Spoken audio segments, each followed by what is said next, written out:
Muito obrigada, António Marujo, por ter aceitado participar no podcast E Se Falássemos na Europa. O António é jornalista do jornal online Sete Margens e hoje vamos discutir a religião. Exatamente, eu começava por colocar esta questão. Qual é o papel da religião no processo de construção europeia? Bem, desde logo, para já obrigado também pelo convite e, desde logo, é um papel decisivo na construção europeia porque os grandes fundadores, os pais fundadores, assim chamados, da União Europeia, que começou por ser uma comunidade pequena do carvão e do aço, exatamente para acabar com a guerra em território europeu, esses pais fundadores tinham uma matriz cristã no seu pensamento. Schuman, Gasperi, o Schuman, o próprio Jean Monnet, vindo de outra área, também tinha essa inspiração, e de alguma forma o que os preocupou foi como tornar eficaz essa ideia do diálogo e da fraternidade que eles, na sua fé, advogavam. Portanto, não sendo... eles separaram águas, obviamente, e fizeram do processo um processo de construção política, mas foi muito inspirados por aquilo que os motivava pessoalmente nas suas convicções mais profundas, que vinham do seu cristianismo. Cristianismo plural, inclusivamente, porque o Adenauer vinha de uma tradição luterana, se não estou em erro. E, portanto, desde logo é esse fator decisivo como matriz fundadora. E depois, basta pensarmos que vivemos em sociedades, a Europa toda, ocidental, oriental, central, norte, sul, sociedades muito marcadas pelo cristianismo, por um lado, mas também pela tradição judaico-cristã e, em algumas zonas, pelo Islão. Quer dizer, nós não podemos esquecer que o Islão faz parte da identidade europeia. O Islão esteve às portas de Viena com o Império Otomano. O Islão marcou e marca ainda vários territórios da atual União Europeia. Mas a complexidade das religiões na União Europeia hoje vai bem para além daquilo que era, digamos, o trio Adenauer, Schuman, Gasperi. Vai, claro que sim. Nessa altura estávamos a falar de um continente ainda muito unívoco na sua matriz religiosa, muito marcado pelo cristianismo, fosse ele de matriz católica mais no sul da Europa ou mais luterana no norte ou ortodoxa no leste, mas falávamos de uma Europa ainda muito marcada pelo cristianismo, com pequenas zonas mais marcadas pelo Islão. Estou a pensar nos Balcãs, sobretudo, ou historicamente aqui na Península também, não é? Mas era de facto uma Europa cristã, podemos dizer assim, com aspas. Hoje, claramente, vivemos numa Europa não só multiconfessional, como também uma Europa onde o cristianismo não tem já a influência que teve e que tinha nessa época da fundação da então Comunidade Europeia, como a própria questão religiosa coloca sérios desafios e problemas e também expectativas positivas, na minha perspectiva, ao processo de construção europeia. Quer dizer, uma Europa à qual as religiões trazem uma matriz muito mais plural do que existia há 50 ou 70 anos, é também uma Europa que pode ajudar, essa perspectiva religiosa pode ajudar a um processo de construção política mais democrático, mais respeitador da vontade dos povos do que às vezes acontece nos processos políticos.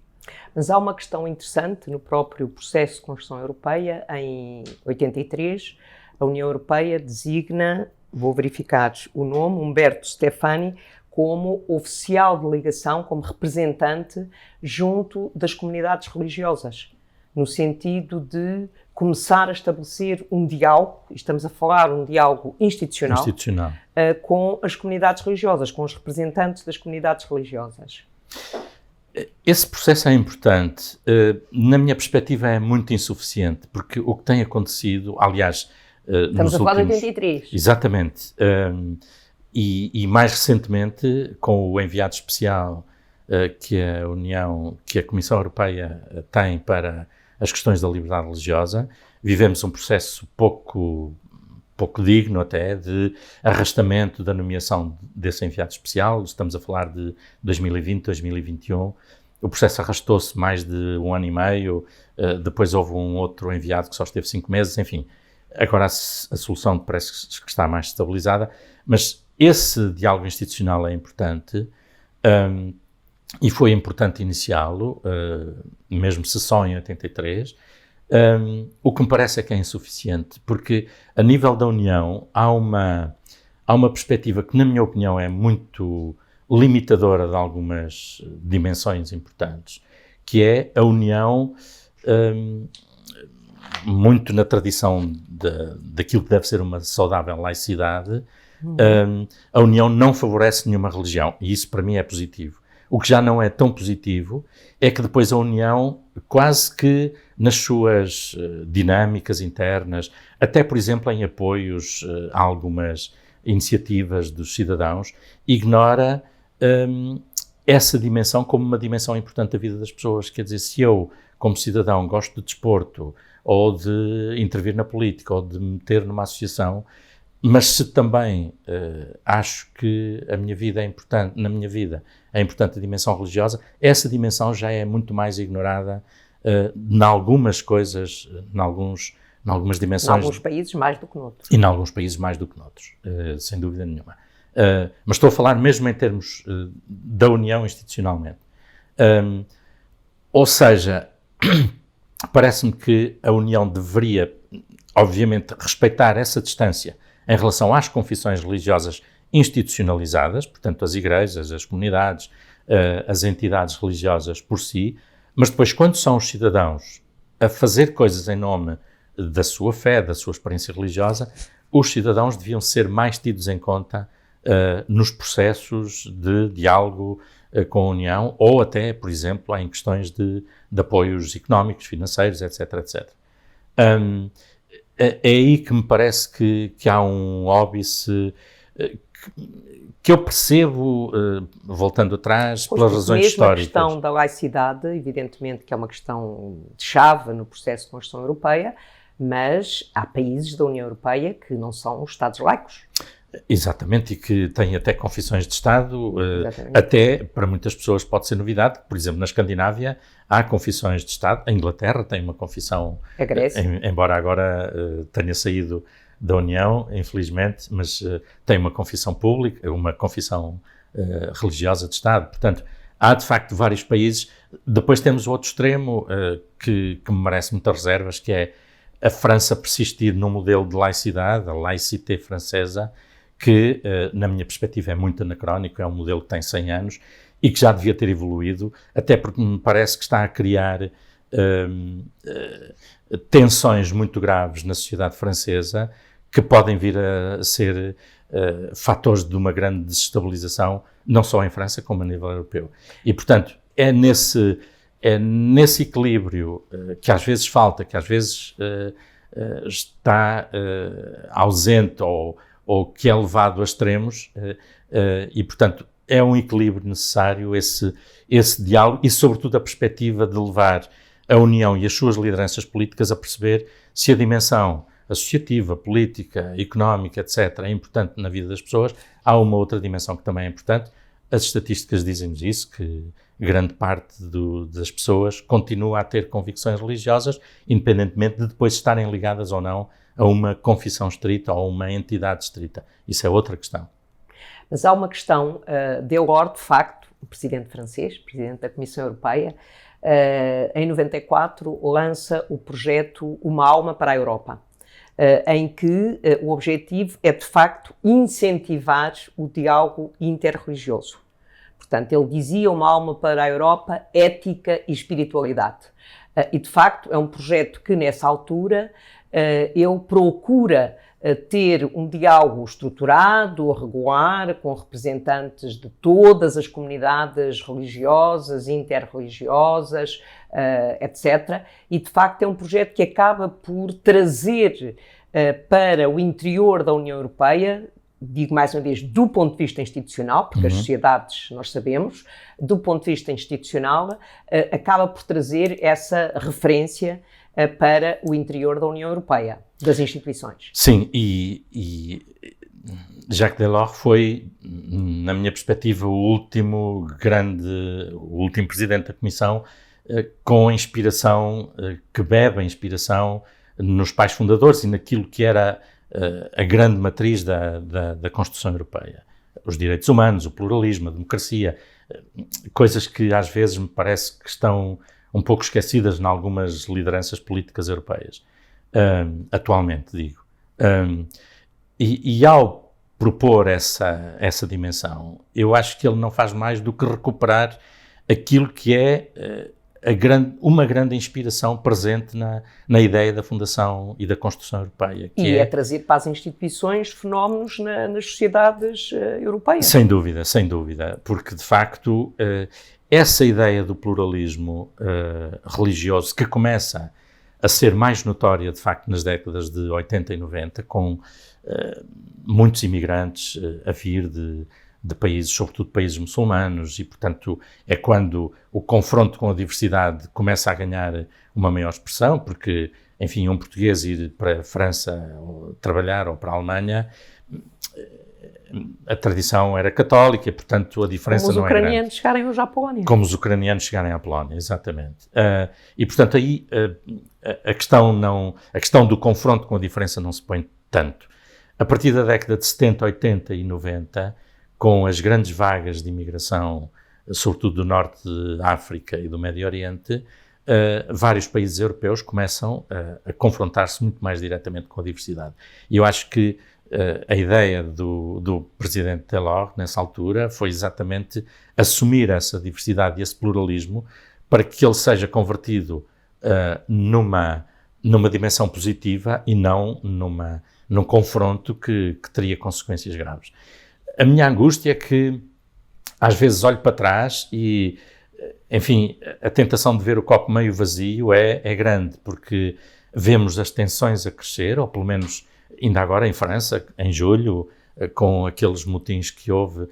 Porquê? Porque há um rastilho e, de repente, as tensões sociais explodem de uma forma muito grave e muito intensa, não é? E, portanto, essas tensões deveriam ser evitadas, e eu acho que, quando ele propõe esse projeto, é exatamente para promover a ideia do pluralismo, da tolerância, do respeito mútuo e da democracia, em última instância é isso que estamos a falar, para evitar os bloqueios, o confronto, as tensões violentas, como tantas vezes acontece, também por razões religiosas, ou pelo menos a razão religiosa é espevitada para criar fenómenos identitários e levar a problemas sociais que me parecem muito graves. Mas há uma questão, é a tradição, digamos, na União Europeia, é que aquilo que se faz politicamente a seguir é integrado, quando há uma revisão no tratado, dos tratados, é integrado nos tratados. E este foi um caso concreto. Portanto, Delors lança este projeto em 94,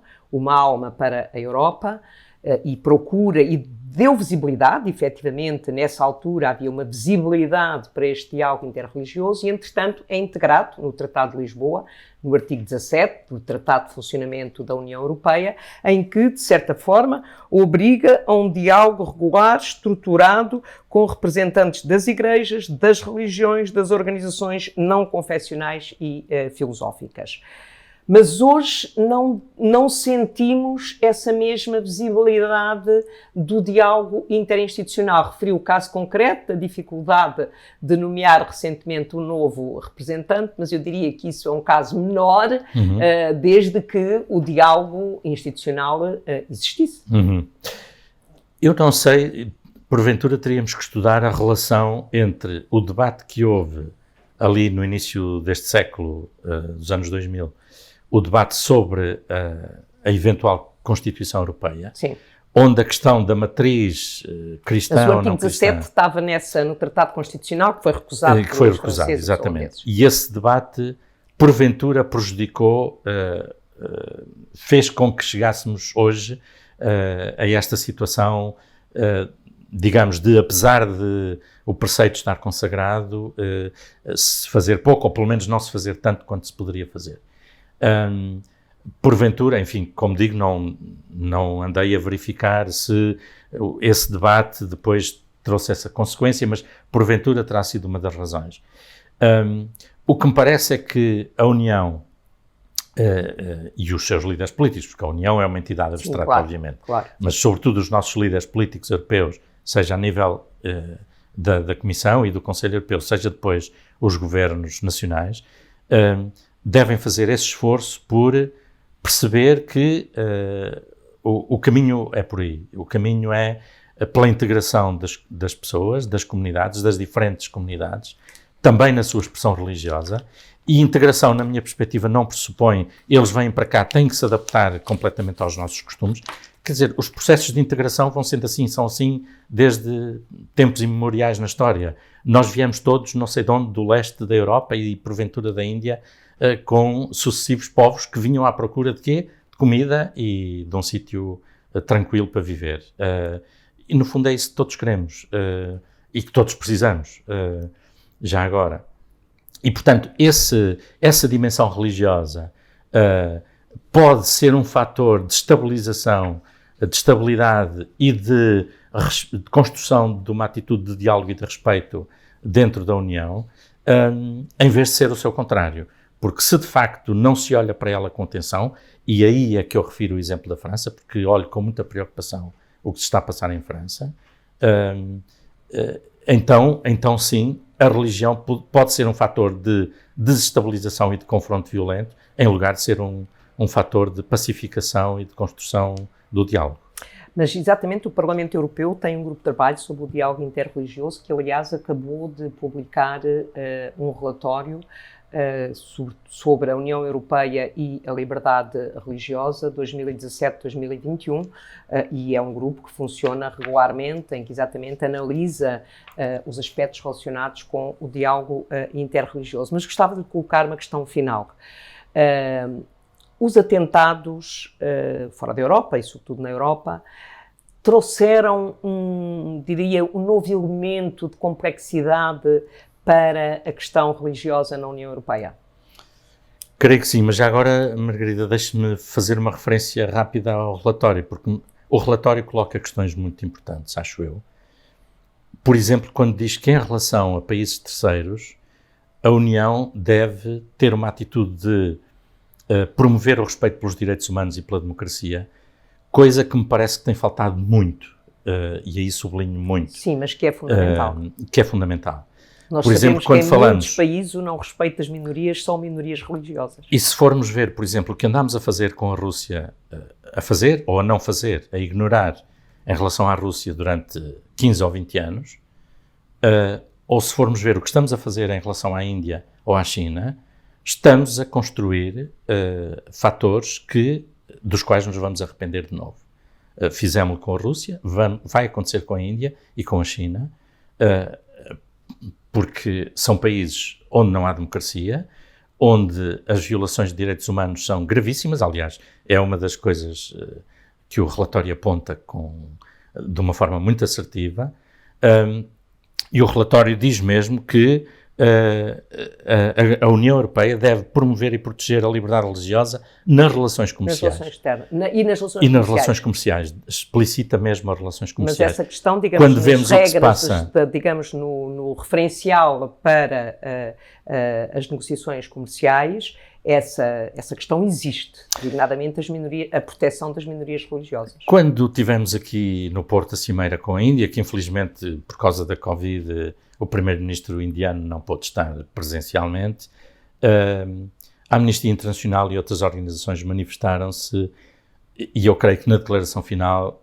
a questão da liberdade religiosa ficou muito pouco expressa, e houve muito pouca insistência durante a cimeira em relação a esse aspecto. Eu devo dizer que tive uma missão, exatamente, organizada pela Comissão do Parlamento Europeu, que é responsável pelo comércio internacional. Estivemos na Índia e foi uma das questões que nós levantámos em praticamente todas as reuniões que tivemos com as autoridades indianas. E isso é importantíssimo. E que nos foi colocado a nós, pelas organizações não governamentais que recebemos durante essa visita. Exatamente, isso é importantíssimo, porque hoje o que se passa na Índia em relação a perseguições a muçulmanos e a cristãos, não só, mas sobretudo esses dois grupos, que são os mais importantes, das minorias, o que se passa é gravíssimo. E, portanto, nós não podemos ignorar isso. Como não podemos ignorar o que se passa na China, e continuamos a fazer da China um dos principais parceiros comerciais e económicos. Mas respondendo à pergunta, porque, e se calhar há aqui pontos de contacto no que estávamos a falar, obviamente o terrorismo trouxe questões novas.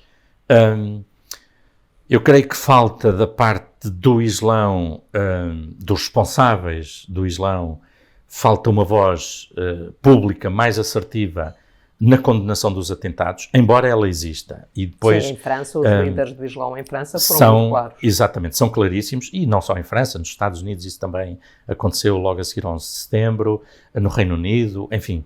A questão depois tem um outro problema, contra mim falo, ou contra o meu universo profissional, porque mediaticamente damos mais rapidamente voz, digamos, às vozes violentas, àqueles que pedem o confronto, àqueles que vêm para a praça pública, aos extremismos no fundo, do que àqueles que promovem uma outra atitude. Nesse aspecto, eu acho que Portugal é de facto exemplar. Enfim, há problemas, obviamente, haverá comunidades mais fechadas e isso creio que as autoridades estarão atentas, mas é um exemplo no sentido de um grande e excelente grau de convivência entre as diferentes confissões religiosas e na promoção, inclusive, de iniciativas comuns, por exemplo, de campos de férias entre jovens de diferentes confissões religiosas, onde, no fundo, onde as pessoas se conhecem, porque é o conhecimento pessoal que depois permitirá perceber, não, nem todos os muçulmanos são terroristas. Aliás, muito poucos muçulmanos são terroristas. Os milhões de muçulmanos, sim, claro, que há pelo mundo, todos eles, 90 e tal % deles, querem viver tranquilos e querem viver em paz. Depois há, de facto, uns quantos extremistas que, obviamente, transtornam muito as suas vidas, as vidas dos outros muçulmanos e depois também as nossas, naquilo que são os atentados terroristas. E os extremismos não são apenas no Islão, outras claro que não, também claro têm que não. Extremistas. Falámos da Índia há pouco, há um nacionalismo hindu claramente extremista, há grupos cristãos claramente extremistas que temos na União neste momento dois problemas sérios, a Hungria e a Polónia, com um discurso que, dizendo-se cristão, na minha perspectiva, é tudo ao contrário do que propõe o cristianismo, que é os estrangeiros, desde logo os muçulmanos... o respeito dos direitos humanos. Exatamente, e os estrangeiros que não podem vir. Ora, na tradição bíblica, o estrangeiro é uma pessoa quase favorecida, quase posta em primeiro lugar. É obrigatório acolher o estrangeiro. Portanto, esses líderes políticos que vão a uma suposta matriz cristã, entre aspas, para dizer estas barbaridades, de facto estão a dizer o contrário do que propõe o cristianismo. Mas, portanto, temos extremismos em diferentes confissões religiosas que muitas vezes se confundem, de facto, com questões políticas, económicas, culturais, etc., etc. É preciso saber lidar com elas. Não me parece que a União esteja a ser capaz sempre de lidar da forma correta com esses extremismos. Deveria apostar muito mais na promoção social das comunidades. Os conflitos em Paris apontam para aí, em França, genericamente. Devia apostar muito mais naquilo que é a matriz de proteção social da Constituição Europeia também, que é uma das chaves, dos pilares da Constituição Europeia, de modo a que as pessoas não coloquem na sua identidade, porventura, diferenciada, em relação à maioria, identidade religiosa ou cultural, ou outra, que não coloquem aí uma espécie de proteção contra o Estado, contra a maioria, contra a organização democrática de um país. Eu creio que temos um grande caminho a percorrer na União, até porque, olhando para trás, exatamente desde que o Presidente Delors começou a falar destas questões, vemos que temos uma política europeia que advoga a tolerância, que propõe a democracia, que propõe o diálogo. Temos centenas de ONGs, de associações que trabalham nessas áreas e depois temos meia dúzia de líderes políticos ou de extremistas políticos e religiosos que no fundo contrariam todo esse movimento, todo esse trabalho e que acabam por destruir aquilo que tantos milhões de pessoas andam a fazer. E isso é que me parece que é preocupante e acho que devemos olhar com muita atenção. Muito obrigada pelos alertas também. E por ter estado aqui neste podcast E se falássemos da Europa.